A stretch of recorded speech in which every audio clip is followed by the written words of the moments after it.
மகிமையின் வாசல் சபை வழங்கும் மகிமையின் நேரம். தேவ வசனத்தின் ஆவிக்குரிய கருத்தாளமிக்க தேவனுடைய வார்த்தையை கேட்டு கர்த்தருக்குள் வளருங்கள், ஆசீர்வதிக்கப்படுங்கள். இச்செய்தினை உங்களுக்கு வழங்குபவர் மகிமையின் வாசல் சபையினுடைய போதகர் பாஸ்டர் சங்கர் அவர்கள்.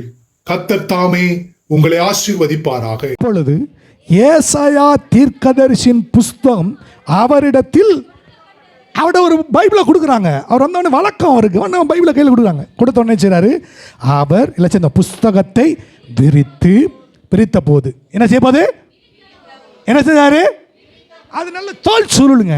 அது ரொம்ப அது அவங்க வாசிக்கும் போது காடு போட்டிருப்பாங்க யூதர்கள். ஸோ அவங்க இயேசு கிறிஸ்து கொடுக்காங்க. அப்படி விரிக்கிறாரு. விரித்த பொழுது நல்லா வாசிக்கோங்க. அவர் அந்த விரித்த பொழுது ஆமாம் பரிசுத்த வேதாமத்தை நம்ம திறக்கிற போது விரித்த போது கர்த்தருடைய ஆவியானவர் என்ன சொல்றாரு? நில்லுங்க. பரிசுத்த வேதத்தை திறந்தோன்னு என்ன சொல்றாரு? அவரு பரிசுத்த வேதத்தை திறந்தோன்னு என்ன சொல்றாரு? மறுபடியும் பரிசுத்த வேதத்தை திறந்தோன்னு என்ன சொல்றாரு? நீங்க பரிசுத்த வேதத்தை திறக்கும் போது கர்த்தருடைய ஆவியானவர் உங்க மேல இருக்கிறாரா? நான் கேட்கிறேன். நீங்க நினைக்கிறீங்க ஜெபம் பண்ணும்போது ஆவியான இறங்குவார்.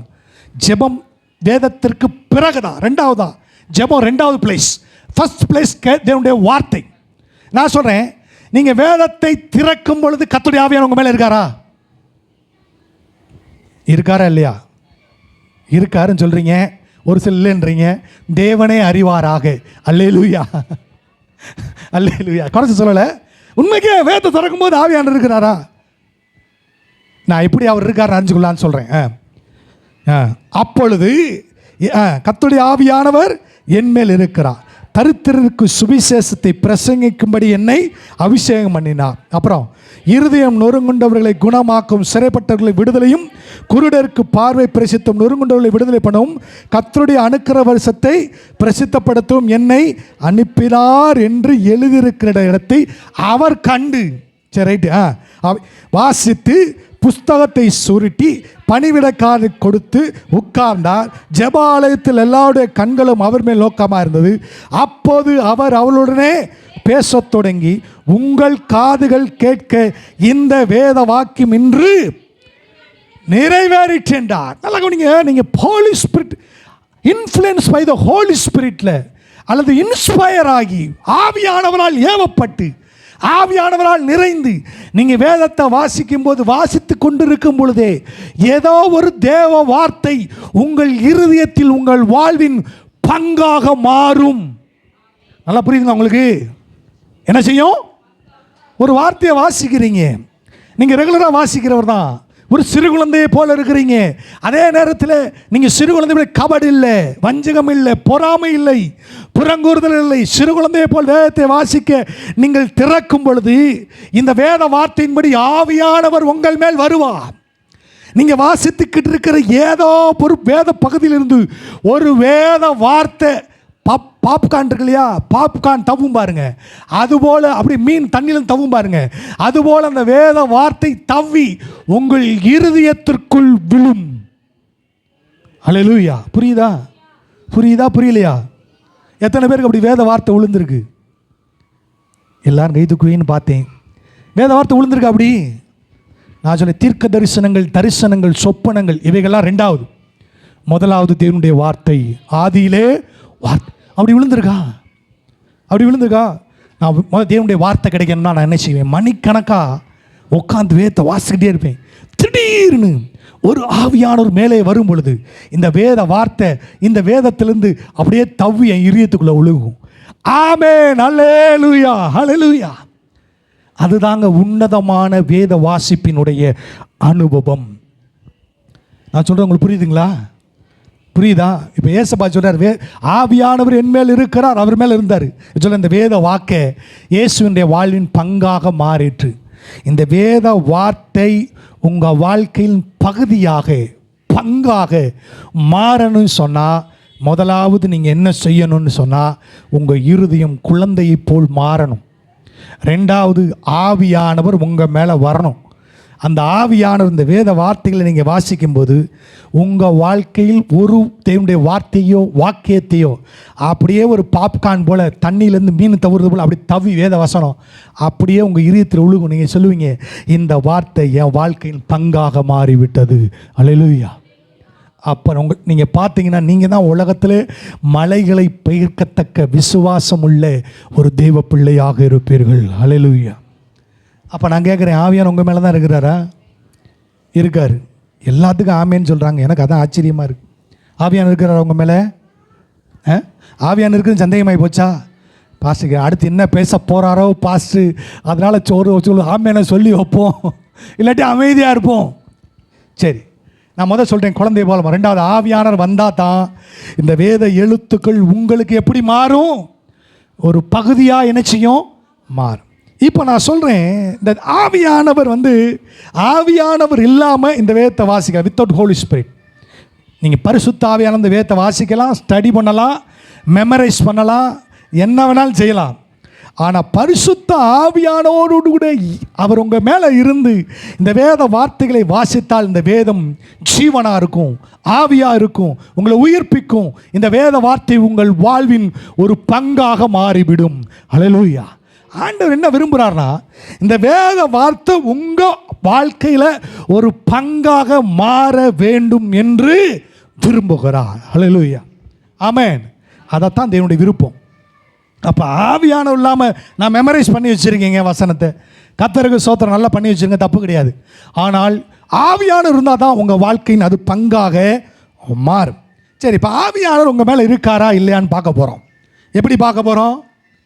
வேத வசனத்தை கொண்டு பார்க்க போகிறோம். சொல்ல, ஆவியானவர் என்மேல் இருக்கிறாரா இல்லையா என்று பார்க்க போகிறோம். பார்த்துருமா? நீங்கள் எல்லாம் என்ன நினைக்கிறீங்க? ஆவியானவருக்குள்ளே தான் நான் இருக்கிறேன் அப்படின்னு நினைக்கிறீங்க. சரி, நான் இப்போ ஒரு காரியம் சொல்ல போகிறேன். ஆவியானவர் உங்களுக்குள்ளே இருக்காரா இல்லையான்றதை பார்க்க போகிறோம். அப்போது இந்த ஆவியானவர் இருக்கணும்னு சொன்னால் மூணாவது காரியம். நல்லா, 3 காரியம் தான் சொல்ல போகிறேன். நான் ரொம்ப உங்களை உள்ளே கொண்டு போக விரும்பலை. இதுவே உங்களுக்கு ரொம்ப கஷ்டமாக இருக்கும் கேட்குறதுக்கு, கிரகித்து கொள்கிற கஷ்டமாக இருக்கும். ஏன்னா நீங்கள் இது வரைக்கும் கேட்டுருந்த என்னென்னா வேறு, இப்போ கேட்குறது என்னென்னா வேறு. அதனால் ஒரு இந்த கிரகித்து கொள்ளுகிறது கஷ்டமாக இருக்கும். ஆனால் ஏசு கேட்டார் சீசர்களை பார்த்து, இது புரிந்து கொண்டீர்களா, இதை அறிந்து கொண்டீங்களான்னு கேட்குறாரு. இது வேறு மாணிக்கிறதுனால இது கிரகிக்கிறது கஷ்டம். நம்மளால சொல்லி குழந்தைய போல் மாறணும், ஆவியான உங்கள் மேலே இருக்கணும். இப்போ ஆவியான உங்கள் மேலே இருக்காரா இல்லையான்றதை பார்க்க போகிறோம். ஸோ ஹோலி ஸ்பிரிட் யார் மேலே வருவார்னு கேட்டிங்கன்னா, யாருடைய இருதயம் முதலாவது குழந்தைய போல் இருக்குது. ரெண்டாவது, ஹோலி ஸ்பிரிட் யார் மேலே வருவார்னு சொன்னால், வேதம் வாசிக்கும் போது யாருடைய இருதயம் விடுதலையோடு இருக்கிறதோ அவர்கள் மேல் தான் ஆவியான வருவார். ஆவியான நீங்கள் நினைக்கிற மாதிரிக்கு அவர் தேவகுமார், கிறிஸ்துவினுடைய ஆவியானவர். அவர் ஒரு நபர். அவர் எப்போ உங்கள் மேலே வருவார்னா, உங்களுடைய இருதயம் விடுதலையோடு இருக்கிற. சொல்லுவோம், என்னுடைய இருதயம் விடுதலையோடு இருக்கும்போது. சத்தமாக சொல்லுவோம், என் இருதயம் விடுதலையோடு இருக்கும்போது அப்போ தான் ஆவியான உங்கள் மேலே வருவார். சரியா? இப்போ உங்கள் இருதயம் விடுதலையோடு இருக்கா இல்லையான்றதை நம்ம பார்க்க போகிறோம். மத்தேயு 18ஆம் அதிகாரத்துக்கு வருவோம். மத்தேயு 18ஆம் அதிகாரத்துக்கு 23 வாசிப்போமா? நான் இப்போ சொல்லப்படுது விடுதலை உள்ள இருதயம். குழந்தைய போல் மாறணும்னு சொன்னேன். இப்போ ஆவியான உங்கள் மேலே தங்கினா தான் வேத வசனம் புரியும்னா விடுதலை உள்ள இருதயம். நீங்கள் விடுதலையில் இருக்கீங்களா அல்லது சிறைப்பட்டிருக்கீங்களான்னு பார்ப்போம். அப்படி தான் பார்க்க போகிறோம். சரிங்களா? எப்படி எனில், பரலோக ராஜ்யம் தன் ஊழிய காரணத்தில் கணக்கு பார்க்க வேண்டுமென்றிருந்த ஒரு ராஜாவுக்கு பாயிருக்கு. பரலோக ராஜ்யம் அதை பற்றி பேசுகிறார். அவன் கணக்கு பார்க்க தொடங்கின போது தாளந்து கடன் பட்டவன் எல்லாம் சந்தோஷமா ஒருவனை அவனுக்கு முன்பாக கொண்டு வந்தான். கடனை தீர்க்க அவனுக்கு நிர்வாகம் இல்லாதபடினால் அவனுடைய ஆண்டவன் அவனையும் அவன் செஞ்சாதி பிள்ளைகளையும் அவனுக்கு உண்டான எல்லாவற்றையும் விற்று கடனை தீர்க்கும்படி கட்டளையிட்டான். அடுத்து, அப்பொழுது அந்த ஊழியக்காரன் தாழ விழுந்து வணங்கி, ஆண்டவனே, என்னிடத்தில் பொறுமையாயிரும், எல்லாவற்றையும் உமக்கு கொடுத்து. நீங்கள் தான் அந்த கடன்காரன்னு வச்சுக்கோங்க. நீங்கள் தான் தேவன்கிட்ட கடன்பட்டு இருக்கீங்க, அந்த கடனை தீர்க்க உங்களுக்கு நிர்வாகம் இல்லை. அப்போ தேவன் சொல்கிறாரு, நீ எனக்கு கடன் தீர்க்கணும், நீ கடனை தீர்த்தி ஆகணும்னு சொன்ன அவன் சொல்கிறான் பாருங்க. அந்த வேலைக்காரனை செய்கிறான், தாழ விழுந்து வணங்கி, ஆண்டவனே என்னிடத்தில் வாசிங்க, பொறுமையாயிரும் 26 எல்லாவற்றையும் உமக்கு கொடுத்து தீர்க்கின்றான். அப்போ இயேசு பிதாவாகிய என்ன செய்கிறாரு, அந்த ஊழியக்காரனுடைய ஆண்டவன் மனதிறங்கி அவனை என்ன பண்ணாரு, அவனை ஃப்ரீ பண்ணுறாரு. போ, யூ ஆர் ஃப்ரீ, நீ விடுதலை ஆகிட்டான். ஸ்பிரிச்சுவலி பாண்டேஜ்லேருந்து விடுதலை ஆகிட்டான். யாருனால? பிதாவாகிய தேவன். இவனுடைய பாவம் மன்னிக்கப்பட்டது, இவனுடைய சாபம் மன்னிக்கப்பட்டது, இவனுடைய தரித்திரியம் மன்னிக்கப்பட்டது, இவனுடைய எல்லா காரியங்களும் தேவன் அவனுக்கு மன்னித்து அவனை விடுதலை பண்ணிட்டார். இவன் என்ன பண்ணுறான்ப்பா, விடுதலை பெற்றுக்கொள்கிறான், தேவன்கிட்ட பெற்றுக்கொள்கிறான். அதான் அந்த சம்பவம். அவனுக்கு மன்னித்து கடனையும் அவனுக்கு மன்னித்து விட்டார். அடுத்து அப்படி இருக்க அந்த ஊழியக்காரன் இவன் பெரிய ஹியூஜ் அமௌண்ட், நிறைய பணத்தை, அதாவது மன்னிக்க முடியாத அளவிற்கு இவன் வச்சிருந்த பாவத்தை கர்த்தர் மன்னிச்சிட்டாரு. இவன் இன்னொருத்தர்கிட்ட சொல்ல பாருங்க. அப்படி இருக்க அந்த ஊழியக்காரன் புறப்பட்டு போகையில் தன்னிடத்தில் 100 வெள்ளிப்பணம் கடன் பட்டிருந்தவனாகிய தன் உடன் வேலைக்காரன் ஒருவனை கண்டு அவனை பிடித்து தொண்டையை நெரித்து, நீ பட்ட கடனை எனக்கு கொடுத்து, என்ன சொல்கிறான் பார்த்தீங்களா, நீப்பா நான் எனக்கு நிறைய தரணும், நீ அவர் மன்னிப்பை வாங்கிட்டு வந்துட்டான். வாங்கிட்டு தன்னிடத்தில் கடன் படி சின்ன அமௌண்ட்டு, அதான் சின்ன விஷயம். அவனுக்கு மன்னிக்க மனதில்லாமல் அவன் என்ன செஞ்சுட்டான், தொண்டையை பிடிச்சிட்டு அவன் நீ எனக்கு கொடுத்து தீர்க்கணுன்றான். அப்போ பாருங்கள் 29 அப்பொழுது அவனுடைய உடன் வேலைக்காரன் அவன் காலிலே விழுந்து, என்னிடத்தில் பொறுமையாயிரும், எல்லாவற்றையும் உமக்கு கொடுத்து தீர்க்கிறேன் என்று அவனை வேண்டிக் கொண்டான். அவனோ சம்மதியாமல் போய் அவன் பட்ட கடனை தீர்க்கும் அளவும் அவனை காவலில் விடுதலையை வாங்கிட்டு தன்னிடத்தில் விடுதலைக்காக மன்னிப்புக்காக கெஞ்சுகிறவன் என்ன செய்யறான், இல்லை உன்னை மன்னிக்க முடியாது, உனக்கு விடுதலை கிடையாது, நீ ஜெயிலுக்கு போன்ட்டான். அடுத்து என்ன சொல்ல பாருங்க, இதை போய் எஜமான்கிட்ட சொல்கிறாங்க, ராஜாட்ட சொல்கிறாங்க. நடந்ததே அவனுடைய ஊழியக்காரர்கள் கண்டு மிகவும் துக்கப்பட்டு அவனிடத்தில் நடந்ததையெல்லாம் அறிவித்தார். அப்பொழுது அவனுடைய ஊழியக்காரர் அவனை அழைத்து, பொல்லாத ஊழியக்காரன், நீ என்னை வேண்டிக் கொண்டபடினால் அந்த கடன் முழுவதையும் உனக்கு மன்னித்து. கர்த்தர் உங்களுக்கு மன்னிச்சிருக்காரா இல்லையா? பாவத்தை மன்னிச்சிருக்காரா இல்லையா? உங்கள் சாபத்தை விலக்கியிருக்காரா இல்லையா? உங்கள் எதிர்காலங்கள், உங்களுடைய கடந்த காலங்கள் எல்லாம் மன்னிச்சிருக்காரா இல்லையா? மன்னிச்சிருக்காரு. சரி, நான் அடுத்த வசனம், நான் உனக்கு இல்லை சேர்ந்து வாசிப்போம் 33, நான் உனக்கு இறங்கினது போல நீயும் உன் உடன் வேலைக்காரனுக்கு இறங்க வேண்டாமோ? இப்படி வாசிப்போமா? தேவன் எனக்கு இறங்கினது போல செஞ்சுவோம். தேவன் எனக்கு இறங்கினது பொழுது நானும் என் உடன் சகோதரனுக்கும் சகோதரிக்கும் இறங்க வேண்டாமோ? மன்னிக்கிறதே கிடையாது.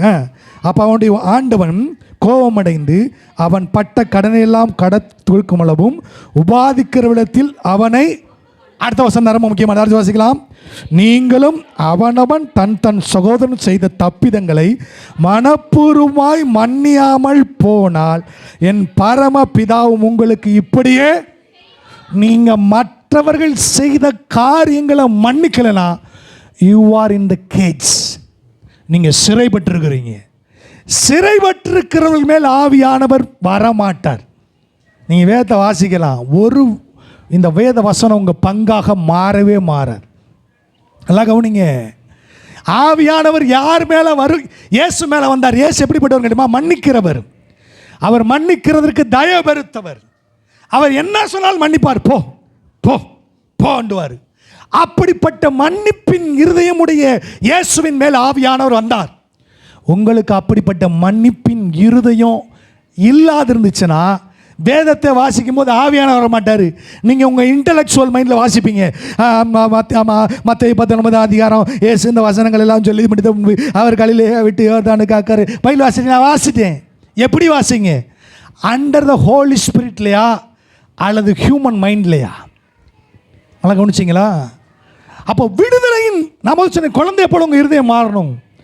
ஆவியானவர் உங்கள் வேத வாசிப்பில் உங்களுக்கு உதவி செய்யணும்னா உங்களுக்கு மன்னிக்கிற இருதயம் இருக்கணும். நல்லா கவனிச்சிக்கோங்க. அதான் விடுதலையின் இறுதி. ஏன்னா வேதம் சொல்லுது, எபேசியர் நிருபம் 4ஆம் அதிகாரம் 30ஆம் வசனத்துக்கு கடந்து போகும். 4:30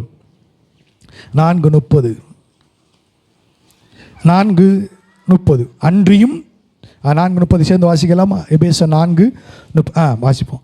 அன்றியும் நீங்கள் மீட்கப்படும் நாளுக்கென்று முத்திரையாக பெற்ற தேவனுடைய ஆவியை துக்கப்படுத்தான். நீங்கள் மன்னிக்கலன்னா ஹோலி ஸ்பிரிட் வந்து காயப்பட்டுறாரு. இவன் பாருங்க, இவன் மனுஷனை காயப்படுத்துறது இல்லாமல் தேவகுமாரனாக இயேசுவே காயம் உண்டாக்கினான் சிலுவையில். அந்த தேவன் என்ன செஞ்சார்? இன்னும் காயத்தோடு தான் இருக்கார், தழும்புகளோடு தான் இருக்கார். இப்போ ரட்சிக்கப்பட்ட தேவப்பிள்ளை என்ன செய்யுது? மன்னிக்கிற இயேசு உங்களை மன்னித்தது போல மற்றவர்களுக்கு மன்னிக்காம என்ன செய்யுதுன்னு கேட்டிங்கன்னா, பரிசுத்த ஆவியானவரை துக்கப்படுத்துகிறார்கள். என்ன செய்கிறாங்க சொல்லுங்க? பரிசுத்த ஆவியானவரை துக்கப்படுத்துகிறோம்.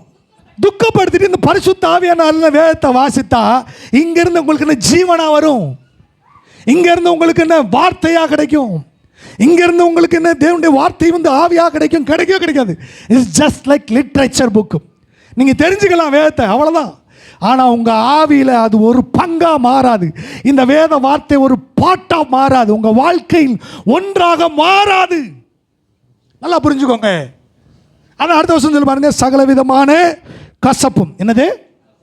யாரோ ஒன்று நான் சொல்கிறேங்க, நான் கையை வைத்து சொல்லுவேன், நான் மன்னிக்கிறதுல மழுமட்டமானிக்கு மன்னிப்பேன் சொல்கிறேன், அப்படி மன்னிப்பேன். தேவ சமூகத்தில் சொல்கிறேன், அப்படி மன்னிப்பேன். நான் செய்யாத தப்பு கூட சில டைம் சாரின்னு கேட்டிருக்கேன். அவங்க நினைப்பாங்க, ஓ இவர் பேர் நம்ம வந்து அவரை மன்னிப்பு கேட்க வச்சுட்டேன். கிடையவே கிடையாது. அப்படி இல்லை. என் மேல் இருக்கிற ஆவியானவர் எனக்கு இந்த வேத வார்த்தைகளை பரிசுத்த வேத எழுத்துக்களாய் தரும்படி நான் இறங்கி இருக்கிறேன். நல்லா புரிஞ்சிட்டிங்களா? நல்லா புரிஞ்சுதுங்களா? மன்னிச்சுட்டு அதை பற்றி வாயை திறக்கவே மாட்டேன். தேவையில்லை அது எனக்கு. நேற்று நடந்த காரியம் இன்று எனக்கு உதவ போவது இல்லை. நேற்று நடந்த காரியம் இன்னைக்கு உங்களுக்கு உதவ போதா? இல்லை இல்லை. அப்போ இப்படி நீங்கள் அப்போ அந்த சுவாபம், மன்னிக்கிற சுவாபம் இல்லை. 10 வருஷத்துக்கு முன்னாடி நடந்த கூட இந்த நம்ம அது யார் மறந்து சக்குன்னு வர மாட்டேது, ரூத்துடைய மாமிக்கு பேர் என்னது? நகோமி. அவங்க பேர் என்னது? மாறாள்னு சொல்லுங்கன்றாங்க. கசப்பு. மன்னிக்காத சுவாபம் என்னத்தை கொண்டு வரும்? கசப்பை கொண்டு வரும். இந்த அம்மா பெலிஸ்திய நாட்டில் இருந்து இஸ்ரேல் தேசத்தை வர வரைக்கும் எப்படி தெரியுமா வந்துட்டு இருக்கோம்? புலம்பிக்கிட்டே வந்துச்சு. யாரோ செய்த காரியம் அவங்களுக்கு ஒரு துக்கத்தை உண்டு பண்ணுச்சுங்க. துக்கம் என்னமா உண்டாகும் தெரியுமா? ஆவி முறிஞ்சு போகும். என்ன செய்யும்? ஆவி முறிஞ்சிரும். வாசிக்கலாம் பாருங்க, நீதிமொழிகள் புஸ்தகம். நீங்கள் மன்னிக்கலைன்னா துக்கத்தில் இருப்பீங்க. நல்லா கவனிங்க. நான் ஏன் மன்னிக்கணும்னு சொல்கிறேன்னா, நீங்கள் மன்னிக்கலைன்னா துக்கத்தில் இருப்பீங்க. சொல்லுவோம், நான் மன்னியாதிருந்தால் துக்கத்தில் இருப்பேன். அவங்க அப்படி பேசிட்டாங்க, இவங்க இப்படி செஞ்சுட்டாங்க. பிசாசு என்ன செய்கிறானா, இந்த மன்னியாத சுபாவத்தை பயன்படுத்தி தேவ பிள்ளைகள் வாழ்க்கையில் நல்லா இன்றைக்கி எங்கே பார்த்தாலும் பாருங்கள், இந்த கடைசி காலமாக இருக்கலாம் மன்னிக்கிற சுபாவமே இல்லை. நான் ஏன் மன்னிக்கணும்? அவங்க மன்னிப்பு கேட்கட்டும், நான் மன்னிக்கிறேன். இல்லை, அவங்க கேட்குறாங்களோ கேட்கலையோ, ஏன் ஆவிக்குரிய வாழ்க்கை பாதிக்கப்படக்கூடாது? ஏன் ஸ்பிரிட் ஆஃப் காட் என்னுடைய எனக்குள்ளே இருக்கிற ஆவி டிஸ்டர்ப் ஆகக்கூடாது. நான் வேதம் வாசிக்கும் போது அது எனக்கு ஜீவனோடு இருக்கணும், ஆவியான என் மேலே வரணும். அதனால் அவர்கள் தெரிந்தோ தெரியாமலோ செய்த அந்த காரியத்தை அவர்களுக்கு மன்னிக்கிறேன். மன்னிச்சிங்கன்னா என்ன தெரியுமா நடக்கும்? நீங்கள் புலம்ப மாட்டீங்க. மன்னிச்சிங்கன்னா அவர்கள் உங்களுக்கு செய்த காரியங்கள் என்ன செய்ய மாட்டீங்க? புலம்பவே மாட்டீங்க. நிறைய பேர் பாருங்கள், இந்த கசப்பில் மன்னியாத சுவாத்தில் தங்க ரட்சிப்பே இழந்து போயிட்டாங்க. அதனால் பாருங்கள், நீங்கள் இந்த நேரம் சத்தியத்தை கேட்குறதுனால இந்த சுவாபத்தை நீங்கள் எடுத்துக்கணும். மன்னிக்கிற சுவாபம் தேவனுடைய சுவாபம். அதான் விடுதலையின் இருதயம், விடுதலை உள்ள இருதயம். வாசிக்கலாம் நீதிமொழிகள் 15:13. நீதிமொழிகள் 15:13. நீங்கள் மன்னிக்கலைன்னா துக்கத்தில் போயிடுவீங்க. இதெல்லாம் வந்து பாருங்கள், பைபிள் வாசிக்கிறதுக்கு தடையாக இருக்கிற காரியம். இவ்வளோ காரியம் இருக்குது. வாசிக்கலாம் நீதிமொழிகள் 15:13. மனமகிழ்ச்சி முகமலர்ச்சியை தரும் துக்கம். அவன் அப்படி செஞ்சுட்டான், இவன் இப்படி பேசிட்டான், அவன் அதை செஞ்சுட்டான், இதை செஞ்சுட்டான், செஞ்சு தொலைஞ்சிட்டு போறான். இயேசுவின் நாமத்தில் நான் அவனை மாதிரி மன்னிச்சு நான் விடுதலை ஆகிறேன். ஹல்லேலூயா. நீங்கள் என்ன செய்ய மன்னிக்காம, உங்களுக்கு தெரியுமா சிஸ்டர் அவன் அப்படி பண்ணிட்டான் சிஸ்டர், நான் இப்படி இதெல்லாம் சொல்லி, இது முறிஞ்ச ஆவி. இது என்ன ஆவி? முறிஞ்ச ஆவி. இங்கே இருக்க எல்லாத்துக்கும் தான் சொல்கிறேன், தனிப்பட்ட ஒருத்தருக்கு எல்லாத்தையும் சொல்கிறேன். ஒருத்தன் செஞ்சதை நீங்கள் மன்னிக்கலாம் புலம்பிக்கிட்டே இருப்பீங்க. மன்னிச்சிருங்க, புலம்ப மாட்டீங்க. என்ன செய்வீங்க? ஆமாம், எத்தனை பேர் புலம்புறீங்க? போகிற இடங்கள்லாம் பார்த்தா நான் சொன்னேன், என்ன ஆண்டவர் சொன்ன கடைசி காலம், தேவனுடைய ஆவியானவர் மன்னிப்பை விரும்புகிறவர். அவருக்கு விளங்க கொடுக்காம எல்லாம் திரள் கூட்டமாக இருக்கு, ஆனால் ஒருத்தருக்கு ஒருத்தர் மன்னிப்பு. அதே சொல்லி எபேசியர்ல கிறிஸ்து உங்களுக்கு மன்னித்தது போல ஒருவருக்கு ஒருவர் மன்னிக்காம. பைபிள் மட்டும் எடுத்தவங்க பண்ணி சங்கீதம் 23 நீ வாயிலே சொல்லம்மா, உன் வாழ்க்கையில் பங்கே ஆகாது. சங்கீதம் 90 நீ வாயிலே சொல்லிக்கிட்டு உன் வாழ்க்கையில் பங்கே ஆகாது. உனக்கு பரலோகத்தில் இடமும் இருக்காது. ஏன்னா உங்களை சிறை வைக்கிறது பிசாசு இல்லை, நீங்கள் மன்னிக்கலைன்னா உங்களை சிறை வைக்கிறவர் பிதாவாகிய தேவன். அப்படி தானே மத்தி 18 வாசம். யார் சிறை வச்சா? யாருங்க சிறை வச்சா? எல்லாம் தூங்க போயிட்டீங்க. யார் சிறை வச்சா? எஜமான வச்சாரு. நீங்கள் இங்கே இல்லை போல. நான் சொன்ன வாசிக்கலாம். யார் வச்சா சிறை? போவோம், மறுபடியும் போவோம். நீங்கள் இன்னைக்கு நான் விட மாட்டேன் உங்களை. போங்க மத்திய 18ஆம் அதிகாரம், நல்லா கவனிங்க. யார் சிறை வச்சா உங்களை மன்னிக்கலைனா? ஆண்டவனா போட்டிருக்கு. கடைசி வசனம் வாசிங்க. பிதா என்ன செஞ்சார்? வாசிக்கலாம், எல்லாம் சேர்ந்து வாசிக்கலாம்.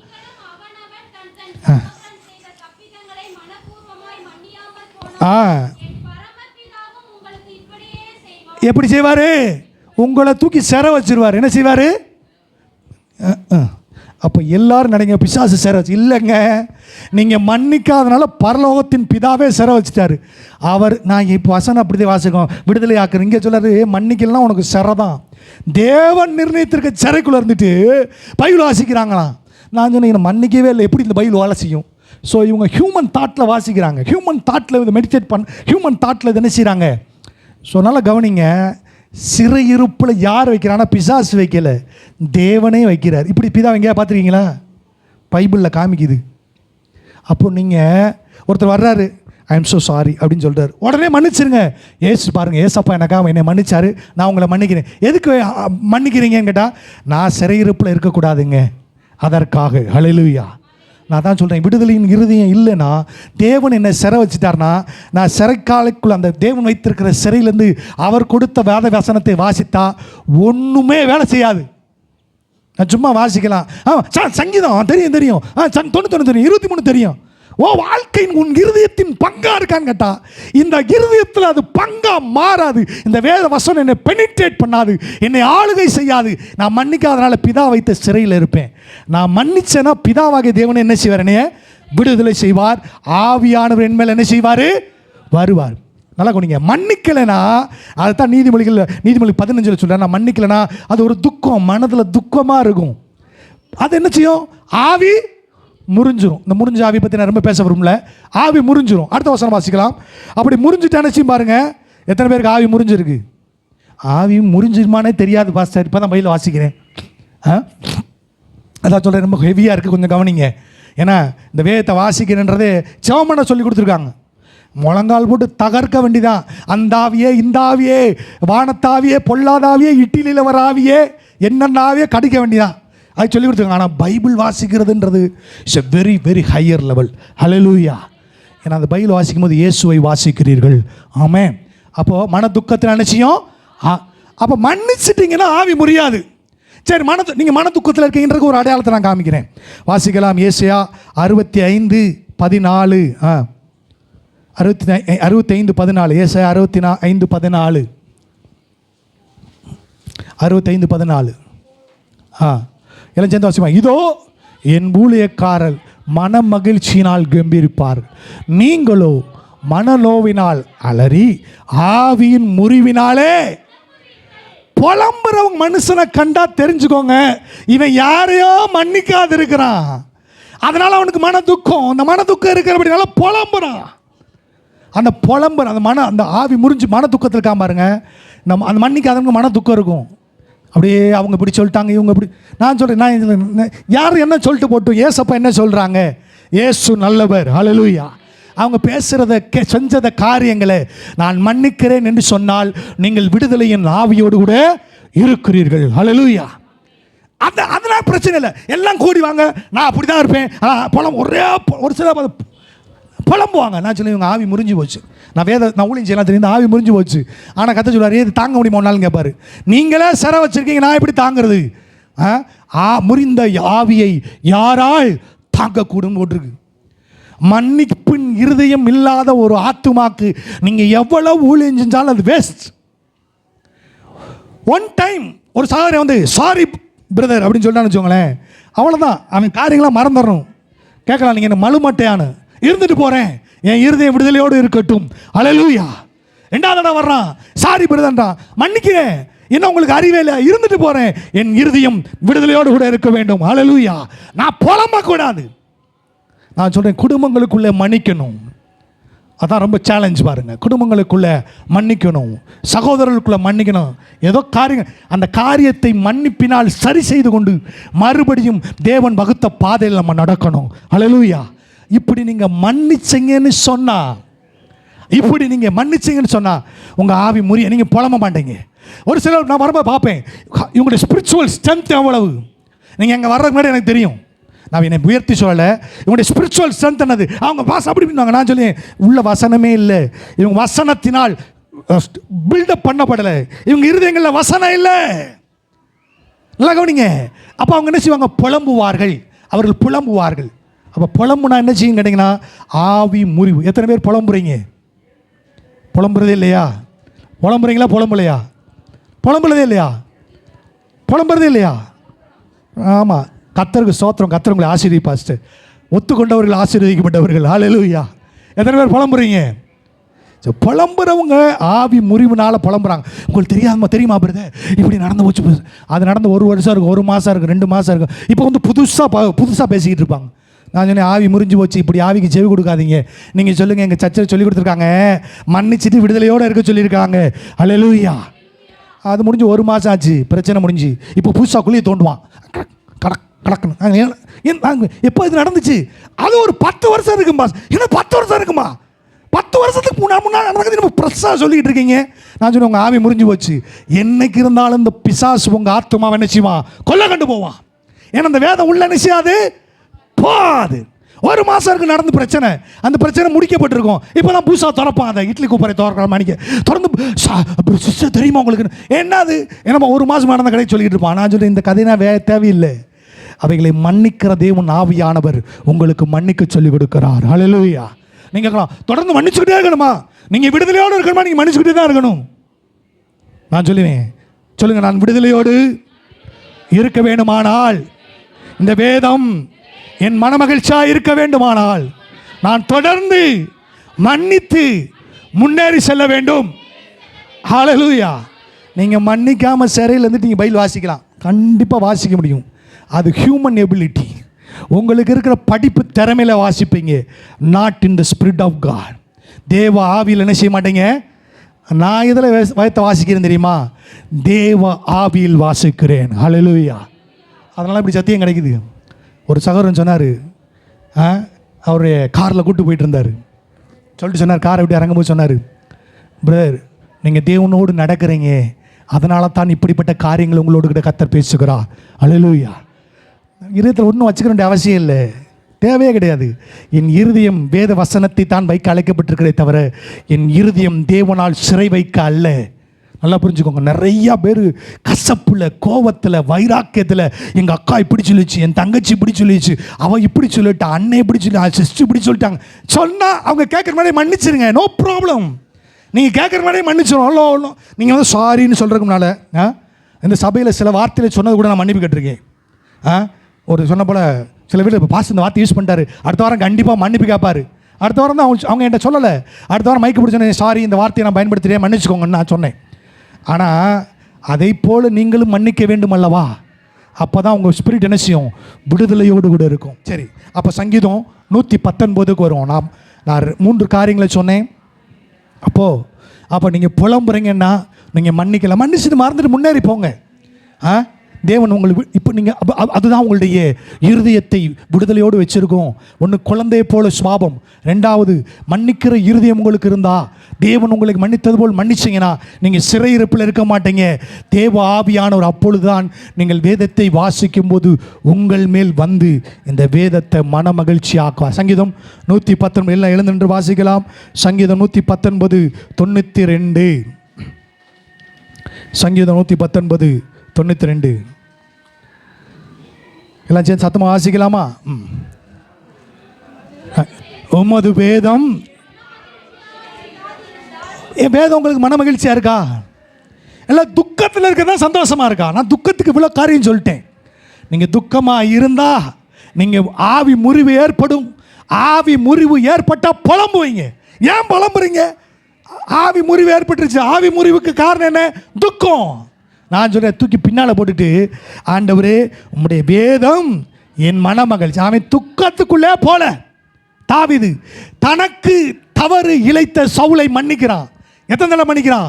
சாகிற வரைக்கும் மன்னிக்கிறான். அதனால் அவன் இருதயம் விடுதலையோடு இருந்தது. அது மாத்திரமல்ல, அவனுடைய இருதயம் இந்த வேத வசனத்தின் மன மகிழ்ச்சியால் இருந்தது. ஹல்லேலூயா. நான் சொல்கிறேன், எத்தனை பேருக்கு வேதம் மன மகிழ்ச்சியாக இருக்குது? ஃபோன் தான் மன மகிழ்ச்சியாக இருக்குது, பொய் சொல்லக்கூடாது. யூடியூப் தான் மன மகிழ்ச்சியாக இருக்குது. யாரோடு பேசுவது மன மகிழ்ச்சியாக இருக்குது. சரி, நிறைய மன மகிழ்ச்சியில் நீங்கள் வச்சுருக்கீங்க. ஆனால் வேதனுடைய வசனத்திற்கு நிகரானது எதுவுமே இல்லை. ஹல்லேலூயா. சரி, வேதமே என் மன மகிழ்ச்சி. சில வேதமே என் மன மகிழ்ச்சி. அப்போ முதலாவது நீங்கள் குழந்தையை போல உங்கள் இருதயத்தை மாற்றுங்க. உங்கள் இருதயம் பிதாவாக தேவனால் சிறைபிடிக்கப்படாதபடி, அவரால் விடுதலையோடு இருக்கும்படி நீங்கள் இருந்து மன்னித்து வேதத்தை வாசித்தீங்கன்னா இந்த வேதம் உங்களுக்கு மன மகிழ்ச்சியாக இருக்கும். ஹல்லேலூயா.